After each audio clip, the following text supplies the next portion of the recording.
become GAW World Champion to stamp your name in the history books forever. You want me to stay away? Give me a match.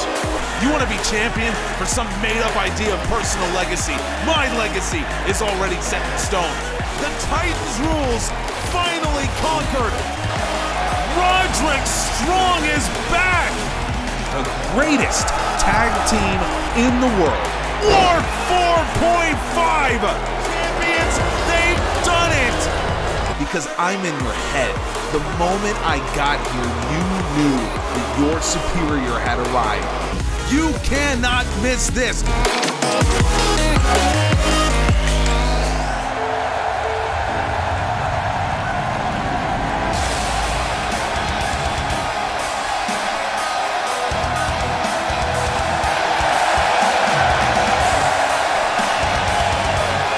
Hey, ladies and gentlemen, welcome to Winterfest. Finally, it is happening.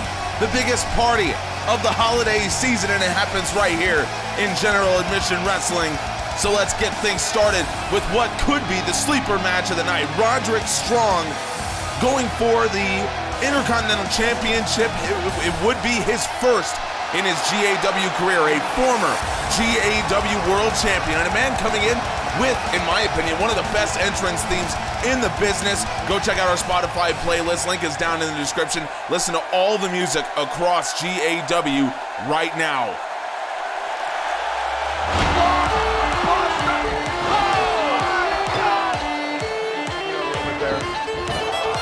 Bandido ducks the leg.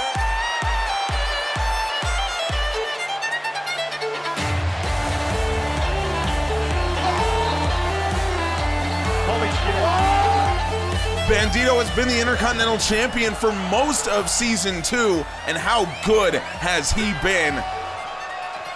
He may have a different challenge ahead of him with Roderick Strong here tonight, but I will tell you this, if there is anyone that is prepared to take on someone like Roddy Strong, it is Bandido.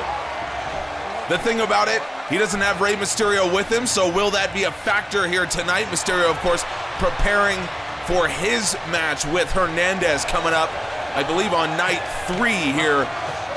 So Bandido out here alone. That has not been the case for him for most of this season.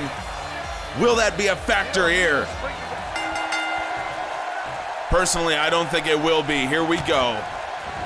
As Winterfest opens up with the Intercontinental Championship match.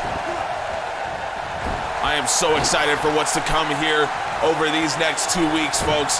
Who will answer Brock Lesnar's open contract? Ronda Rousey fights for her career versus title. You're gonna get to see Lancelot go up against Kurt Andrews, Devin Andrews in action. There is so much stuff happening at Winterfest. How will Roderick Strong approach this match? That's the real question.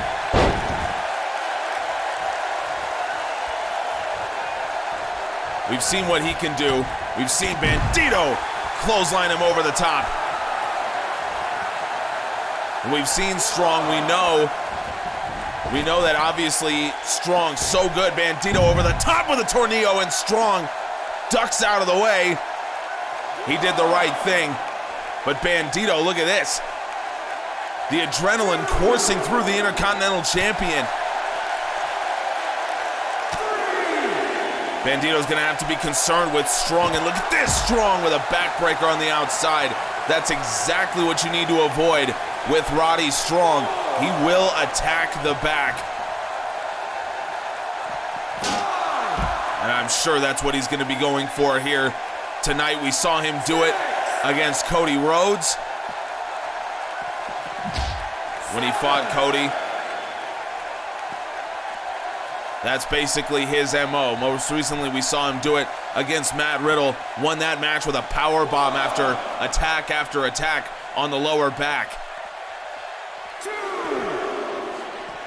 10-second count out here in a championship match. Of course, disqualification would mean that Bandido retains the title.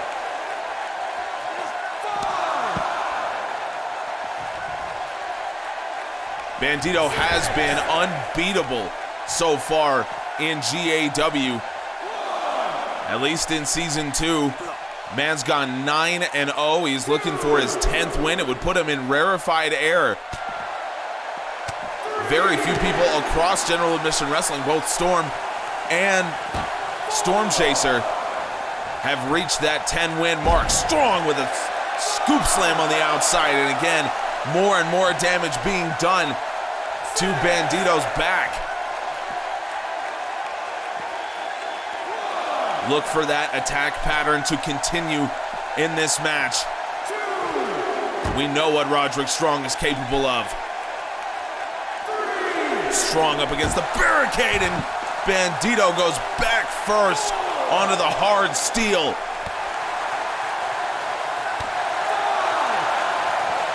My God, 15,000 people out to watch Bandido just being destroyed by Roderick Strong. How will the back hold up as this match goes on? Strong from the top with an elbow drop to the lower back. Roderick Strong. The attack continues. Roddy, a former world champion here. So he's just looking strong. End of Heartache. Maybe he's finally gotten it. He's looking for that Intercontinental Championship.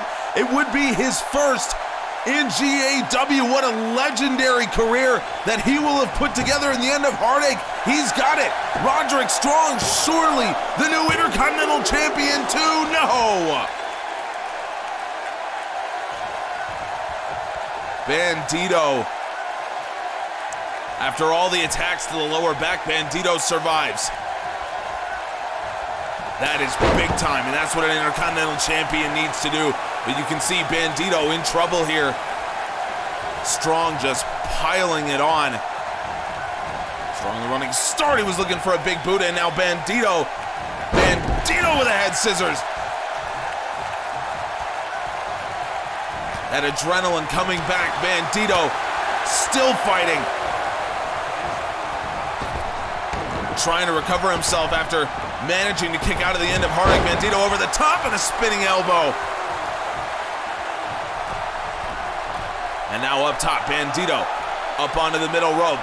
He is very comfortable at those heights, and Bandido from the top with a jumping DDT. Bandido, that was absolutely gorgeous, and now Bandido, his first cover of the match to retain, no. So Bandido wills himself back into this contest.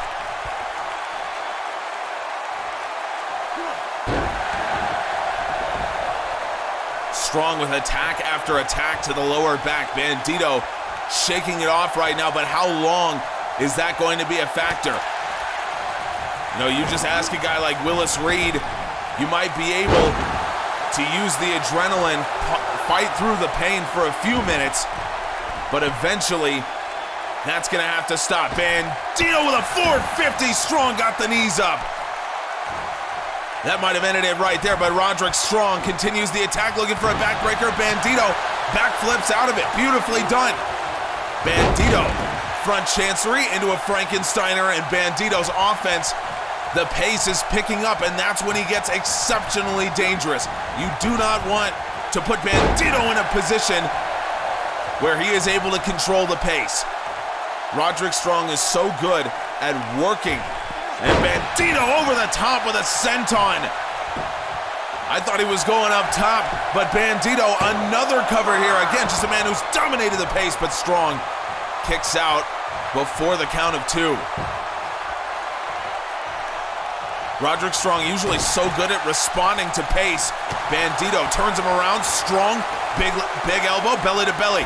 Counter by Bandido and a nice hip toss. So now suddenly Bandido has been one step ahead, and now Bandido into a small package. Bandido looking to end this one quickly. No, Strong forces his way out of it. Bandido did the right thing, trying to keep Strong at bay here, and now Bandido with another slam. Now he's the one attacking the lower back of Roderick Strong, and another kick out. What a way to open Winterfest here, folks. And we got so much coming for you. The quality of matches you're about to see tonight, and of course the main event here of night one, Sam Hunt battles Yunsan Park. Strong drops the knee across the throat. It's been an attack focused, of course, on the back from the Messiah of the Backbreaker, but Strong understands that just attacking one part of the body is not going to get it done against a champion this dominant. Irish whip into the corner, Strong bounces off, and now Bandido with a bulldog. He is so quick on his feet. That's what amazes me. And Bandido taunting in the face of Roderick Strong into the front chancery. Bandido. He's got Strong into the corner.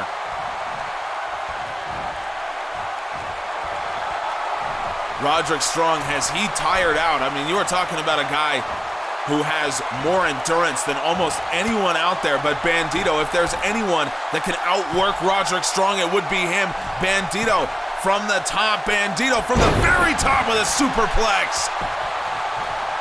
Bandido has tried everything to retain the Intercontinental Championship here today. Is this the one that's finally gonna put away Roderick Strong? No. You can see Bandido shocked that didn't get the job done. Strong trying to stay on his feet. Strong turns him around. Strong, end of Heartache.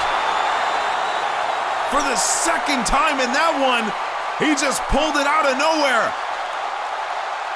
There was no way that Bandido could see that one coming. Roderick Strong with the two knees, he drives him into the back. Strong hooks the leg again. Roderick Strong, no!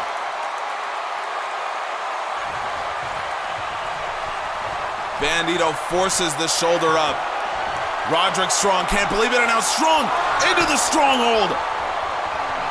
Roderick Strong, look at this. Bandido, he can't take much more of this after all the attack that's gone in the lower back. Bandido trying to fight his way out. You can see Strong battling at Bandido. His neck is cranked, his back is back, but Bandido forces his way out of the stronghold. And talk about a metaphorical backbreaker. Roderick Strong, what more can he do? And now Bandido, does he finally have that last bit of energy? Bandido over the top, Tornillo.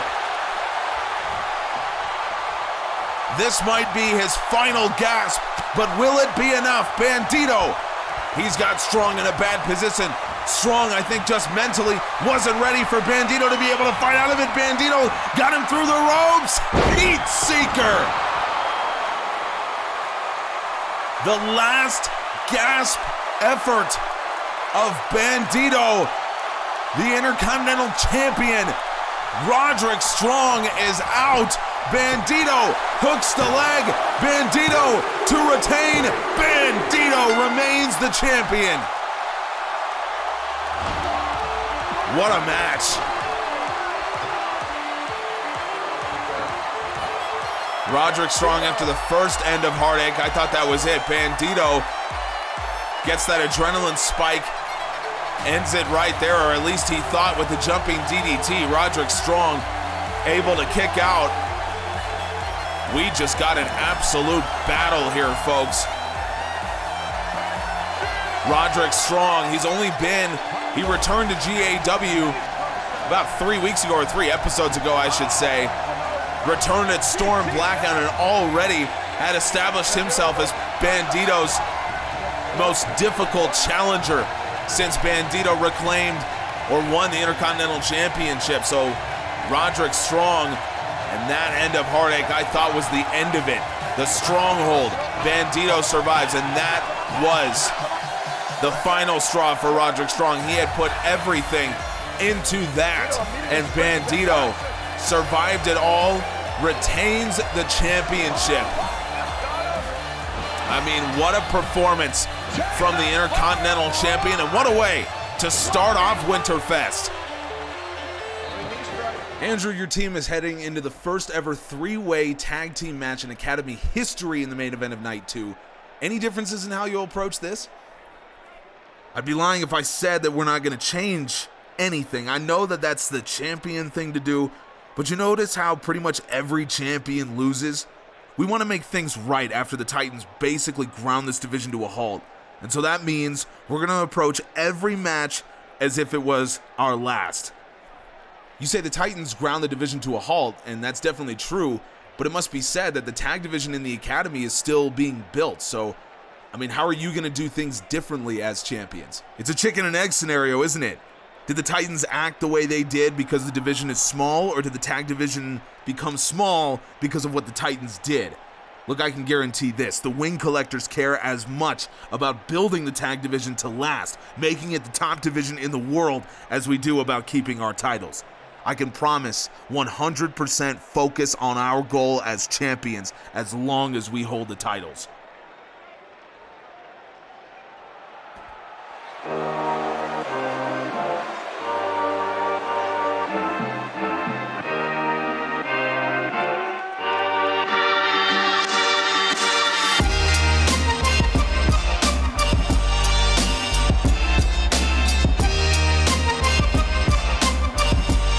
For the main event of night 2 to see the Wing Collectors finally as tag team champions and see what they can do in what is undoubtedly the most difficult situation the Academy Tag Team Champions have ever been put in since those belts have been brought back. That one I can't wait for. This match, however, I mean, this is as much of a grudge match as any you will see. Ulysses Sky came back and immediately set his sights on Santanico. For some reason, I don't really understand. He thinks that he can compete with the man who is undefeated right now in the Academy. I mean, look, maybe Ulysses Sky knows something that we don't, but all I know is Santanico is not generally the man that you want to go against. And certainly when he's given a reason, you don't want to see him in that ring.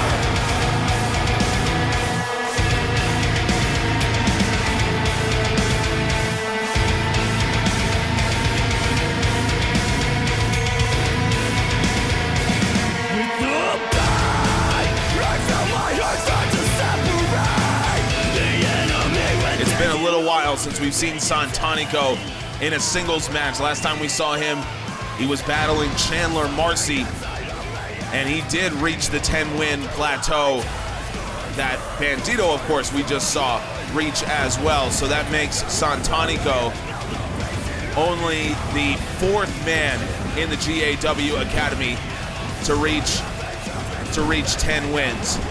Or I should say, at that time, it made him the 5th to reach 10 wins. And when you talk about the others who have done it, men like Kurt Andrews, of course, the Raw champion, Midnight, Santanico in pretty rarefied air, and a man that you feel like probably could go up, challenge a champion, something along those lines, but who is instead here defending his pride, really, against Ulysses Sky. And it says a lot about Santanico, it really does. The fact that he is willing to forego a championship challenge that at this point you'd have to say would probably be successful against anyone, and say, you know what, Ulysses Sky has insulted me as a man, so here we are at Winterfest. You talk about the holidays, normally it's all about family, it's about fun, it's about happiness. Well, we're not getting any of that here in Santanico versus Sky. You are getting 2 men who hate each other, 2 men with a point to prove. Ulysses Sky donning the jacket as well as part of this whole thing. And I think that just goes to show a lack of respect for what Santanico brings to the table, and one that, in my opinion, could be very damaging in this match if you are not prepared for what Santanico is going to bring. Good start here, though, for Ulysses Sky. Maybe don't take your focus away from Santanico this early in the match. If I were Sky, and a nice jawbreaker from Santanico to come back. It's only a matter of time before Santanico's attack becomes overwhelming, and that boot caught by Sky. So Sky so far has been ready for it. And Sky into a submission of his own. Of course, we know Santanico, the Crimson Abyss, has been so dangerous for Santanico since he debuted here in Zagiri, dodged by Ulysses Sky, and this is not what I was expecting out of this match. Sky certainly seems to have the early advantage. Santanico, can he weather the storm here? Backdrop suplex suggests that he can.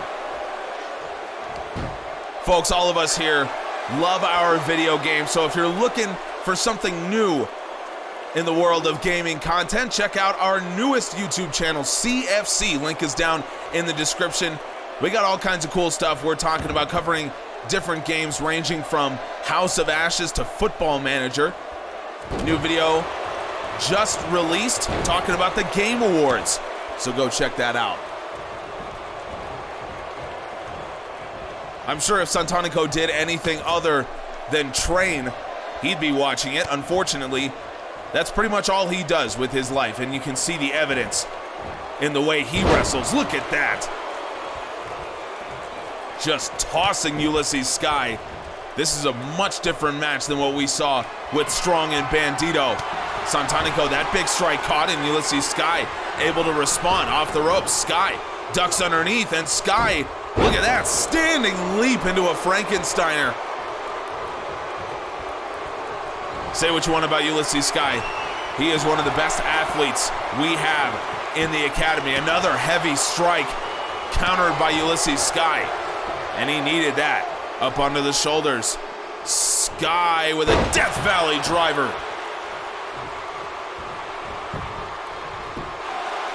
Yep, that's what he needed. Sky into the cover. Santanico kicks out at 2, but Ulysses Sky, absolutely, he's got to continue this attack, and it looks like he will. Up to the top. Ulysses Sky with a splash.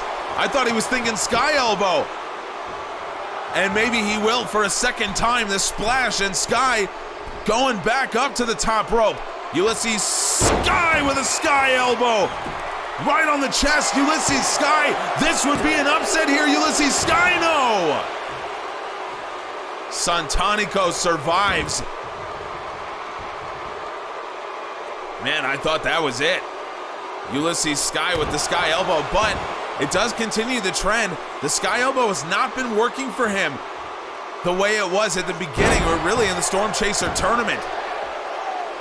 Nice gut wrench from Sky. But now where's he gonna go next? That's something that we've seen him have to overcome. In his win over Igris, he had to go elsewhere. That was at Storm Chaser Liverpool. So Sky's used to the bright lights, but is he used to the heavy attack of Santanico? And now, just like Bandido, Santanico has that energy reserve. Snap power slam, and Santanico trying to continue the attack. Sky, nice back heel trip, and Sky once again into this STF. Second time we've seen him apply this one, and you can see using that right leg to get extra leverage. Santanico using the flexibility as he's able to free himself for a second time. Jumping right hand, avoided, and Ulysses Sky gets him up onto the top shoulder. Death Valley driver again from Sky. This has been a great performance from Ulysses Sky. Rolls him over. Santanico able to free himself from the grounded head scissor. But Ulysses Sky continuing this attack with a Northern Lights suplex and a bridge.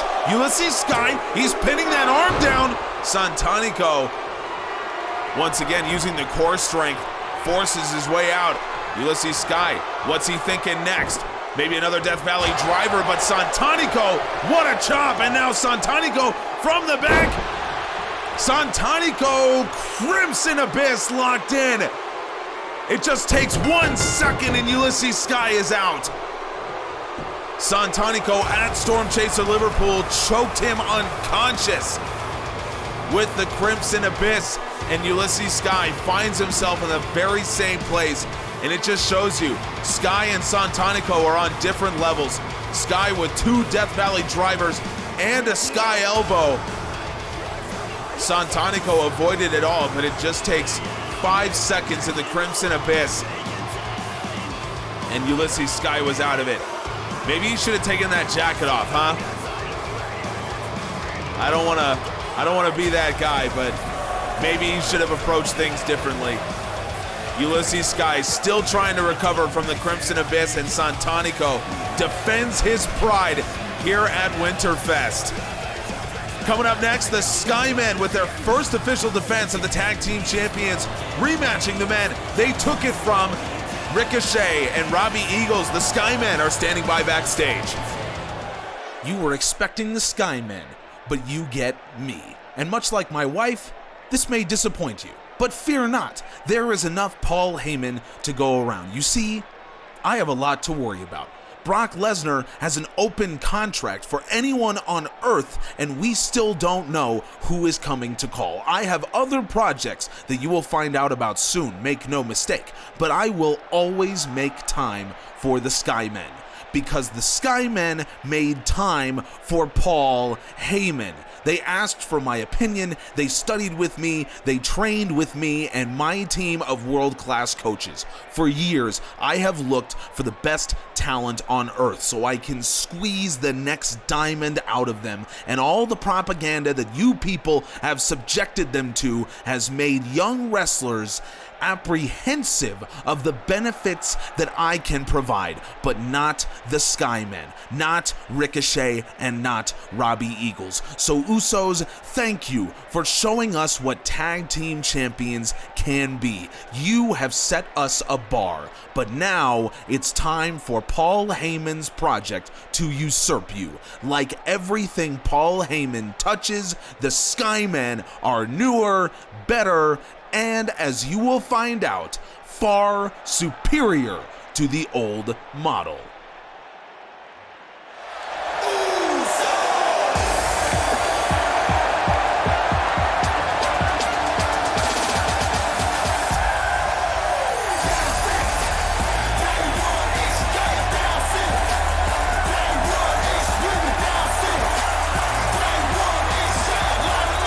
Well, I thought we had the Skymen backstage. Apparently Paul Heyman has hijacked that one too, so I apologize for that, folks.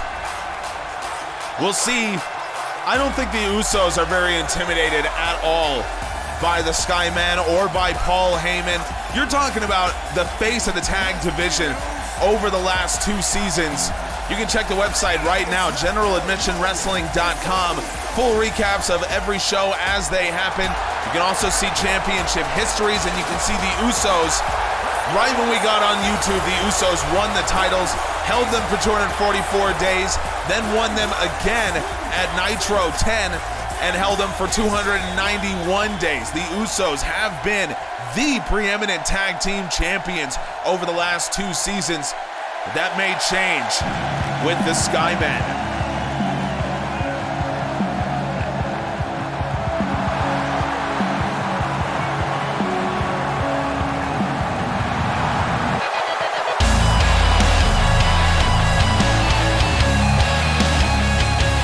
Boy, Ricochet's got his swagger back, hasn't he? This was a man who had lost all of his confidence, who turned to Alpha for help in season 1, and now look at him, tag team champion.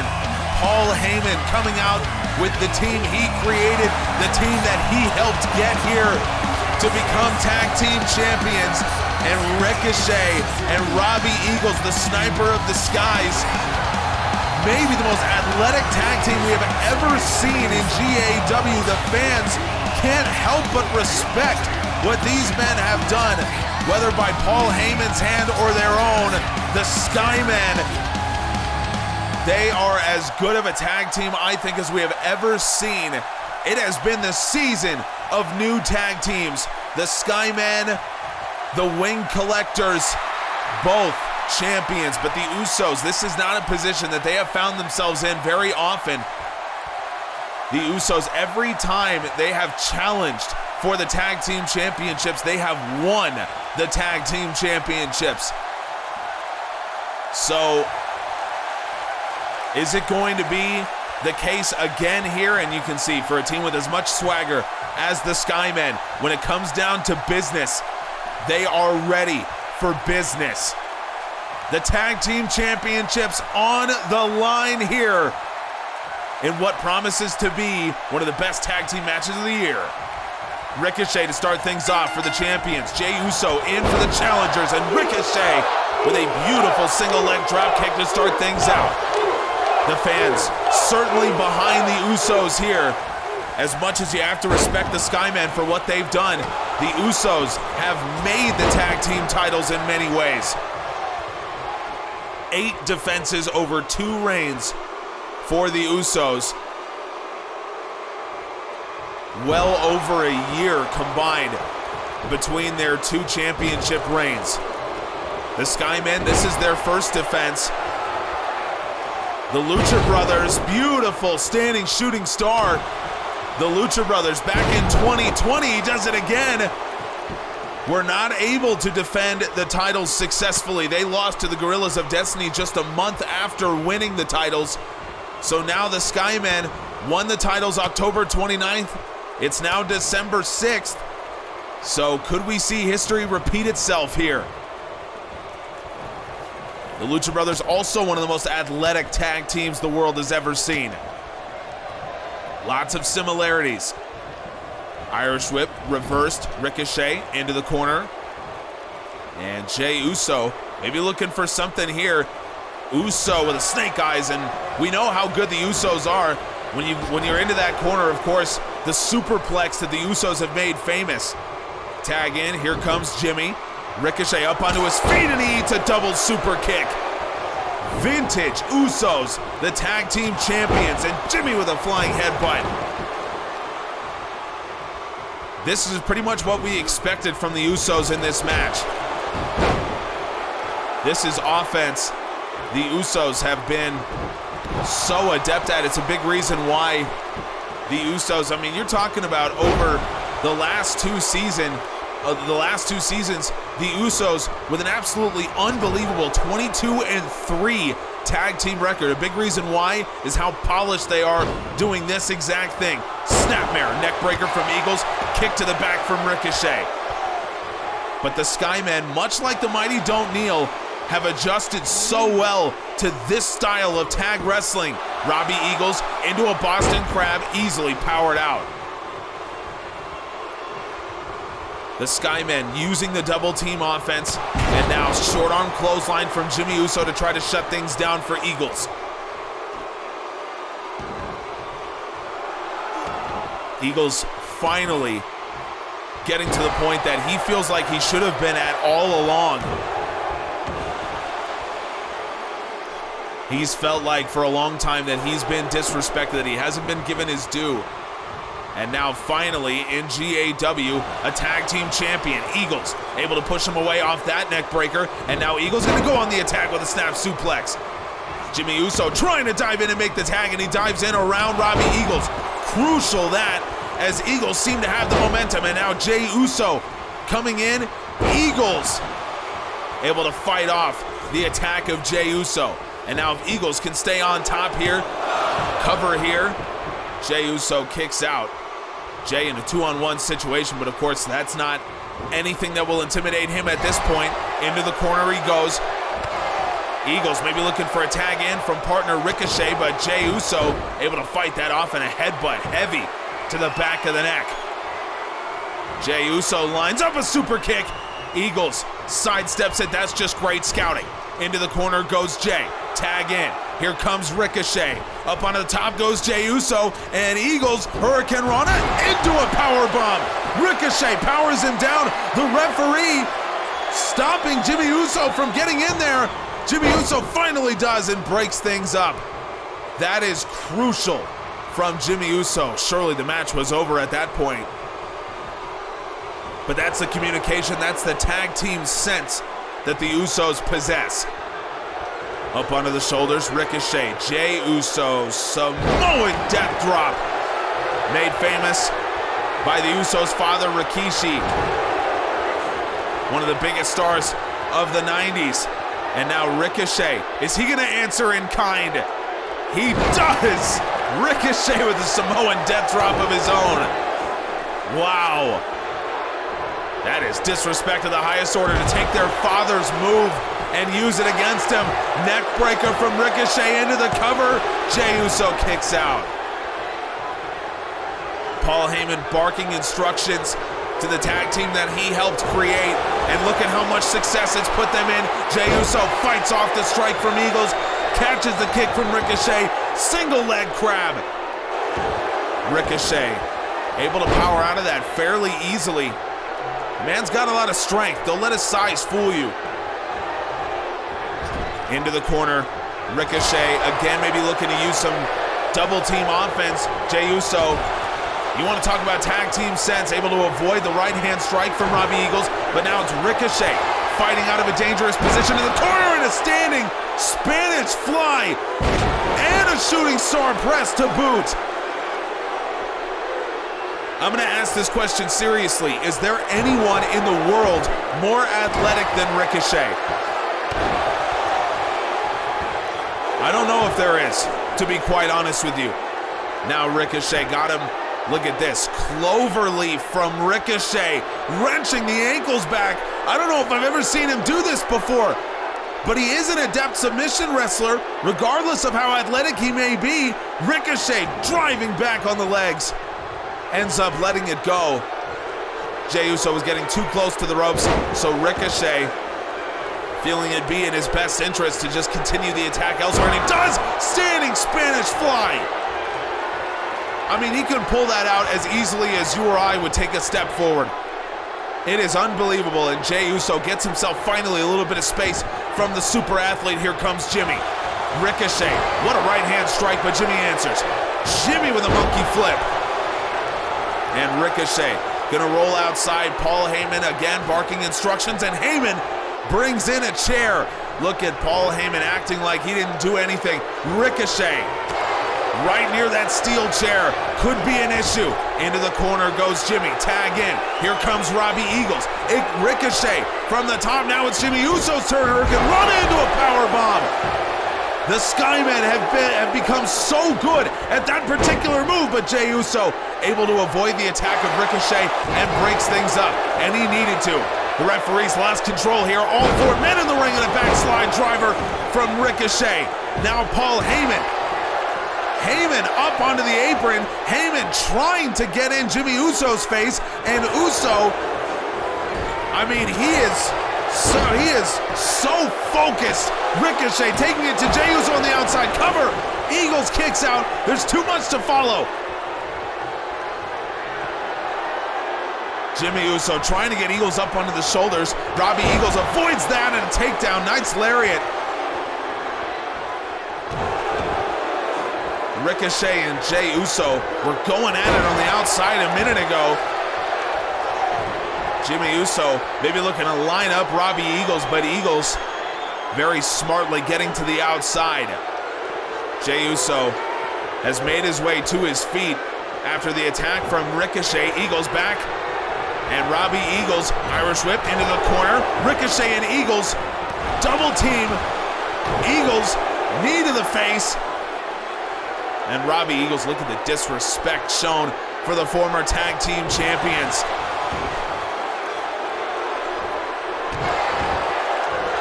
I gotta say, this has been the Skymen's match so far here. But the Usos, they are so canny, so wily. There's so much they can do, so experienced. Eagles rolls out of the way into the front chancery, maybe looking guillotine. Eagles, Northern Lights suplex. And Jimmy Uso's feet caught the turnbuckles as well. That'll put a lot of pressure into the ankles. Tag in. Eagles up to the top for a second time. Hurricane Rana, powerbomb combination. Ricochet into the cover. Here comes Jey Uso. He needs to be there, and he is.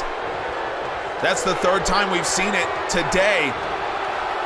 And now Ricochet going up top. Jey Uso got him.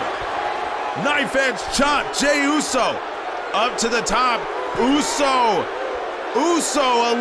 Olympic slam onto Jimmy. I don't know if Jey Uso even saw that Jimmy was underneath there, but Ricochet in a bad position as Jimmy Uso trying to make his way to his feet. Jey Uso, he's equalized here, maybe.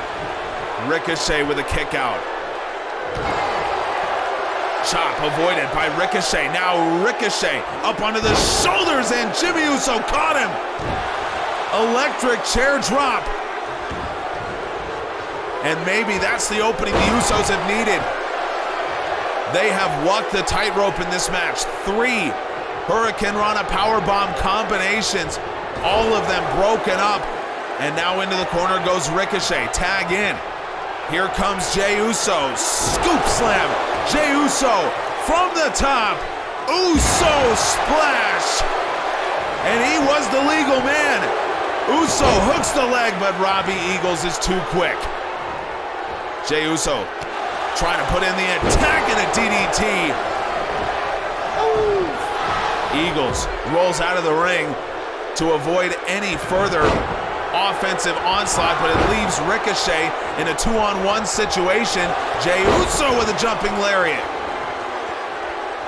So now Ricochet could be in trouble working here against Jimmy and Jey Uso. Into the corner he goes. Jey, what manner of offensive attack does he have planned? Ricochet fights out of it. Ricochet into a suplex position, into a power bomb. Good Lord. Ricochet, that's one way to fight back. And now up to the top, Ricochet climbing the top rope. Ricochet with him in his side, 630 senton. Ricochet hooks the leg. Robbie Eagles slides in, stops Jimmy Uso, and the Skymen have retained. Unbelievable. You want to talk about tag team sense, tag team instincts. Paul Heyman has created that in the Skymen, and you cannot argue with the result. It normally takes years to get the amount of chemistry that Ricochet and Robbie Eagles have developed in mere months.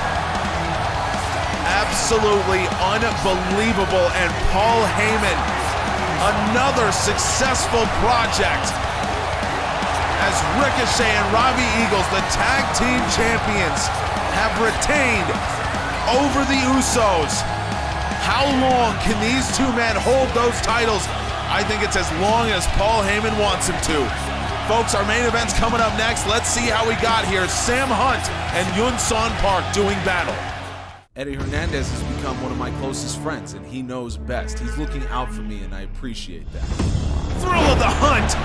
I still took this match because I had to. Would I have been able to look myself in the mirror if I hadn't?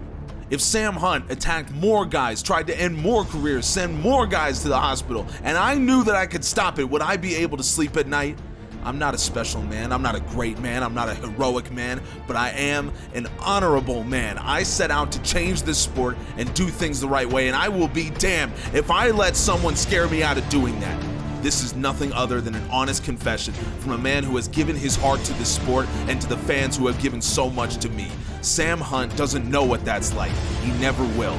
Tonight, I'm gonna prove all the energy that you've put into my career, everything that you've done for me, all of it was worth it. I promise you that.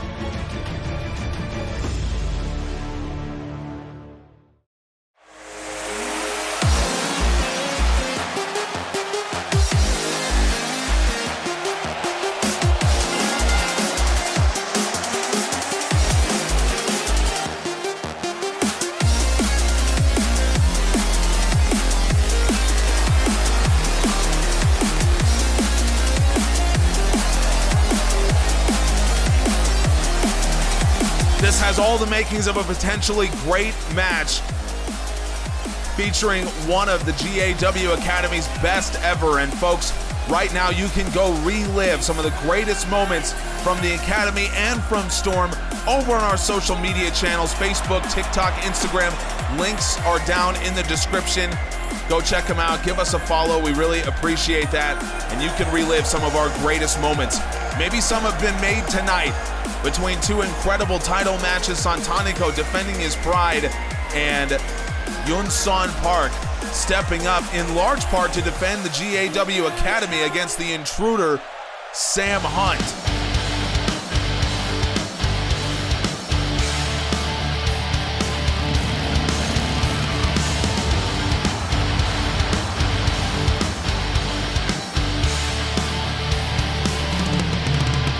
Would you look at this?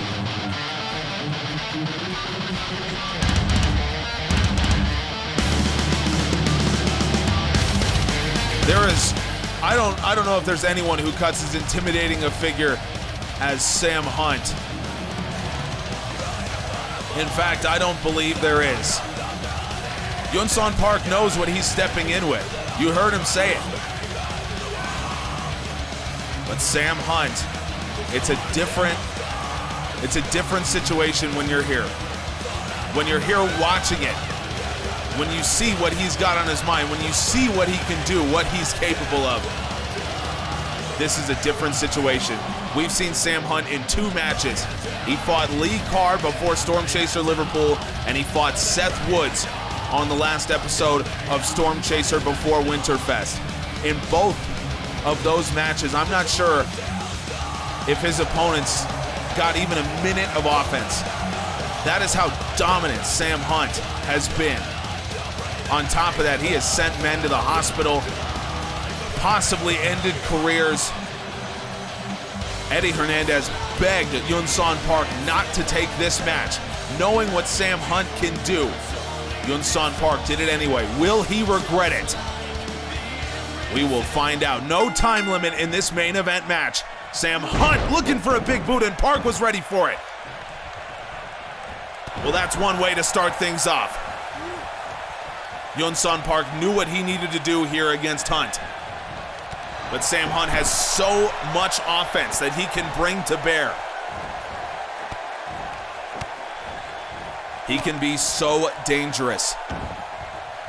Hunt wrenching the arm, and Hunt gonna go to work. Park surely not healthy at this point. We saw him go up against Max Ultimate a few weeks ago on Storm Chaser, and he didn't look healthy there. He got the win, but it was anything but his normal self, I would think. We saw him in a last man standing match against Omega Woods. Sam Hunt now, look at this, targeting the shoulder and neck as Hunt wrenching back. Yunsan Park able to break out of it. That comes from his traditional Japanese training. But Hunt had been on a 4-match winless streak coming into that match with Sam Hunt. A draw with Omega Woods, a loss to Lars Nightfall due to a referee stoppage. Losing to Derek Cole, losing to Omega Woods. I mean, this is a Yunsan Park that is not healthy.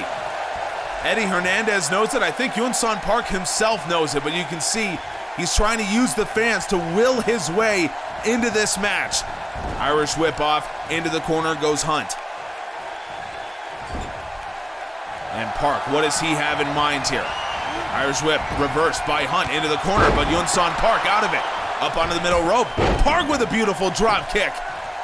And Yunsan Park almost convincing himself that he can be in this match. Jumping forearm into the corner, but Sam Hunt too quick, and a thrust kick. Yunsan Park almost having to convince himself that he can compete in this match. Park may have been looking for that Hurricane, but Sam Hunt looking for a dragon suplex. Park, nice counter into a jawbreaker, but Hunt sliding kick, and Sam Hunt is too fast. I think that goes to, of course, Sam Hunt 100% healthy in this match. Yunsan Park certainly not, and Hunt knows it, targeting the legs into the cover.